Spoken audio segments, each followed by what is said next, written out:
Hi everyone. तो finally CUET UG के result के बाद दिल्ली यूनिवर्सिटी ने अपना CSAS admission under graduate courses के लिए फ़ेज़ 2 का रजिस्ट्रेशन ओपन कर दिया है और डिटेल गाइडलाइंस जो हैं, डिटेल शेड्यूल जो है वो भी रिलीज़ कर दिया है कि आपका फ़र्स्ट अलॉटमेंट कब होगा, उस क्या क्या इंपॉर्टेंट डेट्स हैं, वो सब चीज़ें दिल्ली यूनिवर्सिटी ने अनाउंस कर दी हैं। तो आज की इस वीडियो में हम इसी डिटेल प्रेस रिलीज़ को आपके साथ डिस्कस करना चाहते हैं। तो सबसे पहले अगर हम बात करें इस प्रेस रिलीज़ की, तो ये official website university of Delhi की आपको वहाँ पर मिल जाएगा, डिस्क्रिप्शन बॉक्स में लिंक है। तो प्रेस रिलीज़ की हम बात करते हैं दोस्तों। प्रेस रिलीज़ के अकॉर्डिंग तो जी CUET का जो रिज़ल्ट है वो अनाउंस हो गया है और अब दिल्ली यूनिवर्सिटी अपना फ़ेज़ 2 का रजिस्ट्रेशन ओपन करने जा रही है 17 जुलाई से, यानी कि मंडे से। इस फेज़ के अंदर कैंडिडेट को क्या करना होता है, वो अगर जो कैंडिडेट जिन्होंने फ़ेज़ 1 का रजिस्ट्रेशन करा था, जिसमें आपका बेसिक डिटेल डॉक्यूमेंट्स और 250 रुपये की फ़ीस आपने पे करी थी, उन कैंडिडेट्स को रिक्वेस्ट करी जाती है कि अपना डैशबोर्ड लॉगिन करें और लॉगिन करने के बाद अपने प्रेफर्ड प्रोग्राम और कॉलेजेस का चुनें, यानी कि अपना प्रेफरेंस दें कॉलेजेस का और कोर्सेज़ का जिसमें वो एलिजिबल हैं एडमिशन के लिए। Candidate who have still not registered themselves on the portal will also be able to register on the university, as the university has decided to keep both the phases open till 4:59 PM Monday 24th July। इस point का मतलब ये है, अब देखिए दो category के student इस वक्त फ़िलहाल होंगे। पहली कैटेगरी वो होगी जिसने अपना फ़ेज़ 1 का रजिस्ट्रेशन सक्सेसफुली कर लिया है, 250 रुपये की फ़ीस पे कर ली है। दूसरी कैटेगरी वो होगी जिसने फ़ेज़ 1 का भी रजिस्ट्रेशन अभी तक नहीं करा है। तो अगर आप दूसरी कैटेगरी में फॉल करते हो, आपके लिए भी, या फिर अगर आप पहली कैटेगरी में फॉल करते हो, अगर आप दूसरी कैटेगरी में फॉल कर रहे हो तो आपको 2 रजिस्ट्रेशन करने होंगे, मतलब कि रजिस्ट्रेशन एक ही करना है, 2 फेज़ कंप्लीट करने होंगे। पहले तो आपको बेसिक रजिस्ट्रेशन डॉक्यूमेंटेशन फ़ीस पे करनी होगी और दूसरा आपको प्रेफरेंस देना होगा। लेकिन अगर आपने बेसिक रजिस्ट्रेशन और फ़ीस पेमेंट कर ली है तो अब आपको फ़ेज़ 2 का रजिस्ट्रेशन करना है। फ़ेज़ 2 में आपको अपना प्रेफरेंस देना है कोर्सेज़ का और कॉलेजेस का। तो इन दोनों ही फेजेस की जो डेट है फ़िलहाल ओपन है, यानी कि जिसने अभी तक रजिस्ट्रेशन नहीं करा उसके लिए भी फ़िलहाल ऑप्शन है कि वो रजिस्ट्रेशन कर सकता है और अपना फ़ेज़ 2 में पार्टिसिपेट कर सकता है। और इन दोनों ही फेजेस के लिए जो लास्ट डेट फ़िलहाल बताई जा रही है वो है 24 जुलाई शाम 5 बजे तक। और जो प्रेफरेंस आप सेव करोगे इस डेट तक वो ऑटोमेटिकली लॉक हो जाएंगे 27 जुलाई 2023 तक। ठीक है, तो आपको ये समझना है कि 24 जुलाई शाम 5 बजे से पहले आपका अपनी प्रेफरेंस शीट बना लेनी है ऑनलाइन, कॉलेज का और कोर्सेज़ का प्रेफरेंस भर देना है। ठीक है, और जो भी आप प्रेफरेंस भरोगे 24 जुलाई शाम 5 बजे से पहले या तो आपको खुद से लॉक करने को वो लोग बोल देंगे, या फिर अगर आप प्रेफरेंस सेव कर देते हो, लॉक नहीं करते, तो 27 जुलाई तक वो अपने आप ही लॉक हो जाएगा। याद रखिए, अगर आपने अभी भी फ़ेज़ 1 का रजिस्ट्रेशन नहीं करा है तो वो भी 24 जुलाई तक ओपन रहेगा। ठीक है, इसके अलावा यहाँ पे करेक्शन की बात हो रही है। एक करेक्शन विंडो भी प्रोवाइड करवाई जा रही है उन कैंडिडेट को जिन्होंने अपना फ़ेज़ 1 का रजिस्ट्रेशन ऑलरेडी कर लिया है और वो कुछ डिटेल अपनी मॉडिफाई करना चाहते हैं। This is a one time facility for candidate to update their profile. OBC, EWS, minority candidate who wish to re-upload their updated document can do so in this correction window। यानी कि correction window open करी जा रही है उन बच्चों के लिए जिन्होंने फ़ेज़ 1 का रजिस्ट्रेशन कर लिया है और इस करेक्शन विंडो में कोई आपको रिजर्व कैटेगरी का कोई डॉक्यूमेंट दोबारा से अपलोड करना है, वो भी आप इस करेक्शन विंडो के अंदर कर सकते हो। Candidate will not be allowed to edit the following field. कुछ फील्ड्स हैं, कुछ चीज़ें हैं जो आप करेक्ट नहीं कर सकते, जैसे आपका नाम, फ़ोटोग्राफ, सिग्नेचर और gender, email ID, mobile number और अपनी कैटेगरी या सब कैटेगरी। याद रखिए, कैटेगरी या सब कैटेगरी चेंज नहीं कर सकते, लेकिन उसका कोई डॉक्यूमेंट अगर अपलोड करा हुआ है तो उसको आप ज़रूर से चेंज कर सकते हो।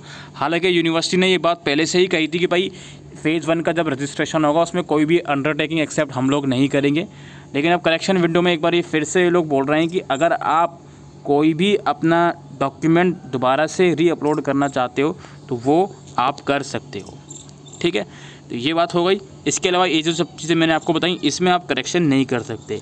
Candidate will also not be able to apply for ECA and sports quota through this window, however they may reupload there certificate. Again, आप अगर चाहते हो कि ECA और स्पोर्ट्स कोटा को अभी दोबारा से अप्लाई कर दूं, आपने ऑलरेडी रजिस्टर कर दिया है तो तो उसको आप अप्लाई नहीं कर सकते। लेकिन अगर आपने उसके डॉक्यूमेंट्स दोबारा से अपलोड करने हैं, री अपलोड करने हैं, मॉडिफाई करने हैं, तो वो आप ज़रूर से कर सकते हो। Only the document certificate uploaded on the portal will be consider for admission, यानी कि जो पोर्टल पर डॉक्यूमेंट अपलोड करे गए हैं उसी के बेसिस पर आपका एडमिशन होगा। करेक्शन विंडो जो है वो 20 जुलाई तक ओपन रहेगी। ठीक है, याद रखिए एक चीज़, यहाँ पे जिसने रजिस्ट्रेशन कर दिया है फ़ेज़ 1 का, उनके लिए ये करेक्शन विंडो ओपन है। ऐसे भी बच्चे होंगे जिन्होंने अभी तक फ़ेज़ 1 का भी रजिस्ट्रेशन नहीं करा, तो रजिस्ट्रेशन जब करोगे तो करेक्शन की नौबत ना आए, इस चीज़ को ध्यान में रखते हुए रजिस्ट्रेशन करना। इसके बाद क्या है, calculation of programme specific merit score. Phase 2 के अंदर क्या होता है जी, आपको अपनी सब्जेक्ट की मैपिंग करनी होती है। आप जब फ़ेज़ 2 का रजिस्ट्रेशन करोगे ना, तो डायरेक्टली प्रेफरेंस भरने का ऑप्शन नहीं आएगा। उससे पहले एक छोटा सा स्टेप रहता है जहाँ पर सब्जेक्ट वगैरह चूज़ करने पड़ते हैं आपको, और उन सब्जेक्ट को आपके CUT में जिस सब्जेक्ट का आपने एग्ज़ाम दिया है उससे मैप करना पड़ता है, उससे कंपेयर करना पड़ता है। ठीक है, वो एक छोटा सा स्टेप आपके सामने आएगा। जिस सब्जेक्ट में आप क्लास 12 में पास हो उसी सब्जेक्ट को कंसिडर करा जाएगा, और कोई ऐसा सब्जेक्ट जो आपने CUT में दिया है वो सेम सब्जेक्ट आपने क्लास 12 में नहीं पढ़ा लेकिन उसके रिलेटेड कुछ सब्जेक्ट पढ़ा है, तो भी आप उसको ऐड ऑन कर सकते हो। दिल्ली यूनिवर्सिटी में एडमिशन के लिए जो CUT कैंडिडेट का नॉर्मलाइज स्कोर है उसी स्कोर के बेसिस पर आपका एडमिशन होगा। जब आप अपना सब्जेक्ट मैपिंग वगैरह सब कुछ कर लेते हो तो उसके बाद डैशबोर्ड में ही आपको ये शो कर देगा कि किस कोर्स के लिए आपका कितना स्कोर है, based on your subject, based on your CUT normalise score. ठीक है, अच्छा जी। इसके अलावा कुछ यहाँ पर एडवाइस दी जा रही है। In the section of preference selection candidate will be able to select and order his her preference. The available preference tab will display all the possible program plus college combination the candidate may choose from. In addition, the candidate can use the advanced filter option available on the top to filter the college as well as the program. The candidate will have to choose and order the preference as per his choice. Order of selection will also determine the preference order. Candidate can use top button and preference number icon to reorder their preference. The final order of preference as filled and set will then be reflected in the selected preference tab. Once satisfied with the preference order, the candidate must save changes to submit his preferences.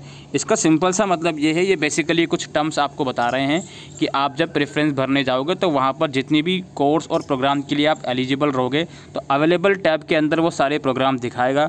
उस available tab के अंदर कुछ filter भी आप use कर सकते हो, जैसे आप चाहते हो कि सिर्फ इस कोर्सेज़ का कॉलेज दिखा या सिर्फ इस कॉलेज में कोर्सेज़ दिखा, तो उसके हिसाब से आप उसको फ़िल्टर करके भी देख सकते हो अवेलेबल टैब में जाके कौन कौन से कोर्सेज़ हैं, कौन कौन से कॉलेजेस अवेलेबल हैं। बाकी उसको जब आप प्रेफरेंस ऐड करने जाओगे, जो भी प्रेफरेंस आपने ऐड करे होंगे, सपोज़ करो आपने 10 प्रेफरेंस ऐड कर लिए, आप 10वें वाले नंबर को 5वें पे ले जाना चाहते हो तो उसको अप करके 5वें पे ले जा सकते हो, तो उसको खुद नंबर लिख कर भी वहाँ पर ले जा सकते हो। तो जब आप उसको करने बैठोगे तो वो प्रैक्टिकल चीज़ें हैं, वो ईजिली आपको समझ में आ जाएंगी। बाकी जो आप सेव कर चुके होगे वो ऑटोमेटिकली लॉक हो जाएगा लास्ट डेट से पहले। Preference saved by the candidate will determine the allocation and admission of the candidate. It is advisable to choose maximum number of preference in which a candidate is willing to take admission.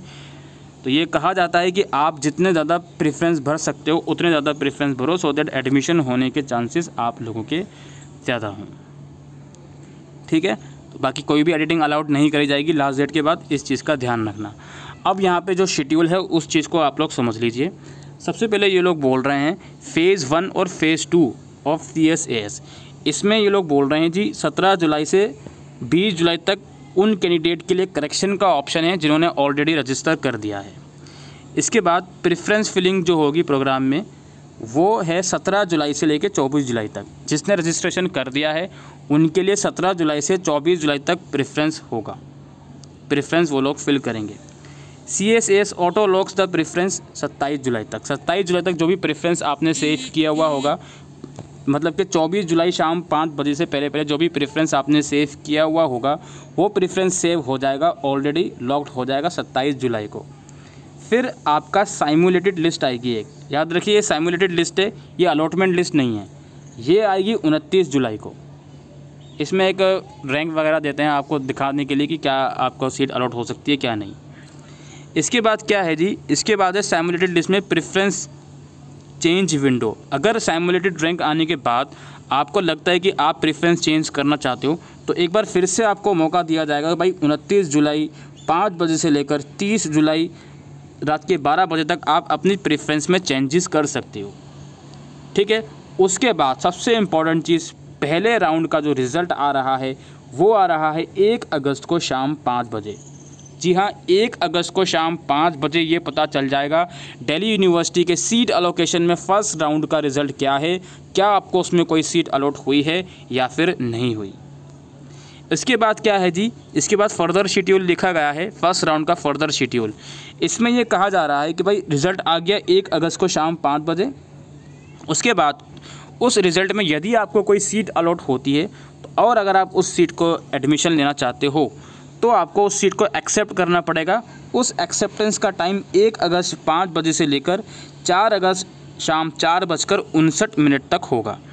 और इसी दौरान college वाले अपने आपके document को verify करेंगे, यानी कि फ़र्स्ट राउंड में जिसका भी नाम आया, आपने उस कॉलेज में एडमिशन के लिए ऑनलाइन अप्लाई करा, सारे काम ऑनलाइन ही होंगे आपके CSAS पोर्टल से।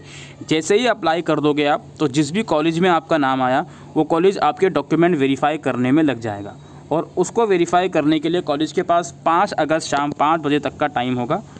ठीक है, और जैसे ही वो वेरीफाई हो जाएगा देन आपके पोर्टल के अंदर पेमेंट का लिंक आ जाएगा और फर्स्ट राउंड के लिए पेमेंट आप लोग कर सकते हो 6 अगस्त शाम 5 बजे तक। ठीक है, और इसी दौरान, इसमें उन्होंने लिखा नहीं है इसमें, इसी दौरान यहाँ पर आपको एक ऑप्शन चूज़ करना पड़ता है कि क्या आप उससे सेटिस्फाइड हो तो आप उस ऑप्शन को फ्रीज़ कर सकते हो और सेटिस्फाइड नहीं हो तो आप अपग्रेडेशन के लिए जा सकते हो। यहाँ पर एक बात याद रखना, फर्स्ट राउंड में अगर आपको कोई सीट अलॉट हो रही है और आप उससे डिससेटिस्फाइड हो, आप अपग्रेडेशन के लिए जाना चाहते हो तो भी आपको इस राउंड में एडमिशन लेना पड़ेगा, देन आपको अपग्रेड वाला ऑप्शन चूज़ करना पड़ेगा। ऐसा नहीं है कि आपने फर्स्ट राउंड में एडमिशन ही नहीं लिया, आपका नाम आया था, आपने एडमिशन ही नहीं लिया, आप सोच रहे हो डायरेक्टली सेकंड राउंड में चला जाऊंगा, ऐसा नहीं होता। तो ये यहाँ पर बात हो गई ख़त्म फर्स्ट राउंड की। उसके बाद क्या है जी, उसके बाद सेकेंड राउंड से पहले वैकेंट सीट्स का आपका डिटेल आएगी, कितनी सीट्स वैकेंट हैं, वो 7 अगस्त को शाम 5 बजे आएगी। फिर उसके बाद सेकंड राउंड शुरू होने से पहले आपको आपके जो भी हायर प्रेफरेंस हैं उसमें रीऑर्डरिंग करने के लिए कहा जाएगा।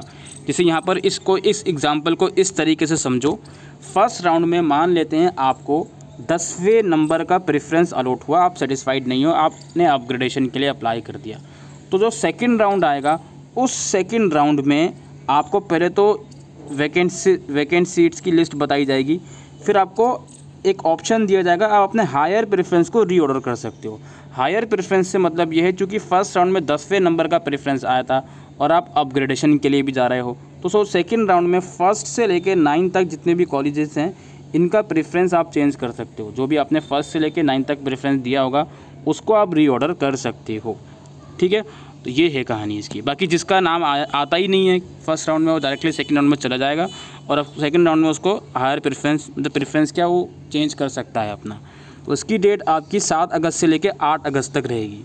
फिर सेकंड राउंड का रिज़ल्ट आएगा आपका 10 अगस्त को शाम 5 बजे। उसके लिए आपके एक्सेप्टेंस के लिए 13 अगस्त तक की डेट है, कॉलेज वालों के लिए अप्रूवल देने के लिए 14 अगस्त की डेट है और पेमेंट के लिए 15 अगस्त की डेट है। ठीक है, तो ये कहानी है। इसके बाद 16 अगस्त से आपकी क्लासेस शुरू हो जाएंगी, जो भी सेकेंड राउंड तक जिसने भी एडमिशन लिया होगा। इसके बाद आपका थर्ड राउंड का सारा शेड्यूल आया हुआ है। थर्ड राउंड के लिए वैकेंट सीट्स की डिटेल 17 अगस्त को आएगी। ठीक है, और इस बीच थर्ड राउंड जब शुरू होगा तो इसके अंदर एक मिड वे का ऑप्शन है। ठीक है, मिड एंट्री लेके जो एडमिशन लेना चाहता था, जिसने फ़ेज़ 1 में रजिस्ट्रेशन ही नहीं करा या ना फ़ेज़ 2 का करा, तो वो आप थर्ड राउंड में एडमिशन ले सकता है मिड वे के थ्रू 17 अगस्त से 19 अगस्त के बीच। और ये 17 से 19 अगस्त वाली बीच ही आप अपना प्रेफरेंस चेंज कर सकते हो थर्ड राउंड के लिए। फिर थर्ड राउंड का रिज़ल्ट आपका 22 अगस्त को आएगा। ठीक है, फिर उसके लिए सीट एक्सेप्टेंस के लिए आपको 24 अगस्त तक मौका मिलेगा। फिर कॉलेज वालों को 25 अगस्त तक वेरिफिकेशन करना पड़ेगा और 26 अगस्त तक आपको पेमेंट करनी पड़ेगी। इन 3 राउंड का शेड्यूल यूनिवर्सिटी ने रिलीज़ करा है। इसके अलावा यूनिवर्सिटी ये बोलती है अगर ज़रूरत पड़ी तो और भी राउंड का सीट्स और भी राउंड का हम जो शेड्यूल है वो रिलीज़ करेंगे। एकेडमिक सेशन जो होगा वो आप लोगों का वेडनेसडे 16 अगस्त से शुरू हो जाएगा। ठीक है, 16 अगस्त से क्लासेस शुरू हो जाएंगी। इसके अलावा यहाँ पर कुछ और चीज़ें भी लिखी गई हैं। Extra allocation in first round, इस पॉइंट का मतलब क्या है जी, पहले राउंड के अंदर यानी कि जो फर्स्ट राउंड का जो रिज़ल्ट आएगा उसके अंदर 20% एक्स्ट्रा अलॉटमेंट रहेंगे जनरल, ओबीसी और ईडब्ल्यूएस कैटेगरी में, 30% एक्स्ट्रा अलॉटमेंट रहेंगे एससी, एसटी और पीडब्ल्यूडी में सभी प्रोग्राम के लिए। However in colleges where the withdrawal was less than 5% of the intake in the last academic session, 10% extra allotment may be done for UR and 15% may be done for SC ST। इस point का basically मतलब ये है, first round का जब result आएगा ना, college के अंदर जितनी सीट्स हैं उससे ज़्यादा बच्चों को एडमिशन देंगे। जैसे मान लेते हैं हिंदू कॉलेज के अंदर BA प्रोग्राम की 50 सीट्स हैं, तो फर्स्ट राउंड के अंदर 50 बच्चों को नहीं, ज़्यादा बच्चों को एडमिशन देंगे। इस पॉइंट का मतलब ये है, जस्ट ये फर्स्ट राउंड में ऐसा होगा, ठीक है। इसके अलावा क्या है, पब्लिक अवेयरनेस वेबसाइट यानी कि एडमिशन के लिए आपसे रिक्वेस्ट करी जाती है कि एडमिशन की वेबसाइट ही चेक करते रहे, वहाँ चैट बॉक्स वगैरह, ईमेल वगैरह की सुविधाएं हैं, उसको आप एक्सेस कर सकते हैं अगर आपकी कोई फर्दर जानकारी है तो। बाकी यहाँ पे लिंक दिए गए हैं, इनको आप चेकआउट कर सकते हो। तो दोस्तों यही इन्फॉर्मेशन थी दिल्ली यूनिवर्सिटी के फ़ेज़ 2 रजिस्ट्रेशन से रिगार्डिंग और सीट अलॉटमेंट से रिगार्डिंग। और बस दोस्तों, आई होप आपको ये जानकारी यूज़फुल लगी हो, तो वीडियो को शेयर कीजिएगा। Thank you.